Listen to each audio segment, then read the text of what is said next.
So when it comes to time management, the big question in my mind is always, how do people like, Elon Musk, with the same amount of time as everybody else, get so much more done? And it takes me back to a couple of years when I was working for a company before I started working for myself. And I remember, I'd get to work on Sunday morning, I'd be extremely overwhelmed with the backlog of work, emails, and I just had these lists, and I'd probably spend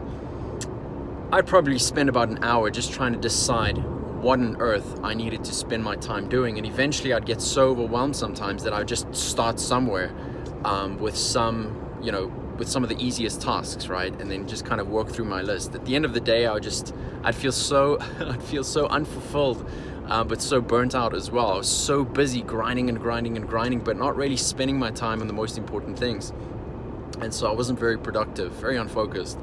And I carried this through when I started working for myself, and it was even worse this time because there was no one there to check up on me or hold me accountable to my work. And so it was so easy to get lost in some of the mundane, easy tasks that really weren't going to get me anywhere. And so I want to share with you 3 questions that you can ask, right? John Maxwell calls them the 3 R's that'll help you to develop laser sharp focus, get more done in less time. The first one is, what is required of me? You need to ask yourself, what do I need to get done? One of the things for me is, having team meetings. I can't get around it. I need to have meetings with my team regularly to ensure that we're on the same page, that everybody has what they need to get done, what they need to get done. The second thing is, what's going to give me the greatest return in my business or in my work?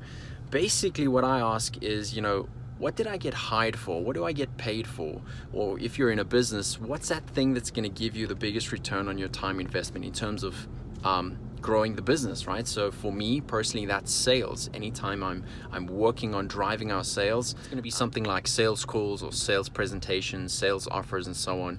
And then finally, you want to ask, what's going to give me the greatest reward? And I would argue that this is in many ways the most important question is, do you actually love what you're doing, right? Do you enjoy what you're doing? You get a reward out of it. And so for me, I love what I do. And so it's coaching, it's speaking, it's mentoring. Anytime I'm live doing that with another person or with a group, or if I'm preparing to do that, I'm operating in my greatest reward zone. And so you want to ask yourself these 3 questions and see how they align. That's going to help you so much with productivity and focus. That's it for today. See you next time.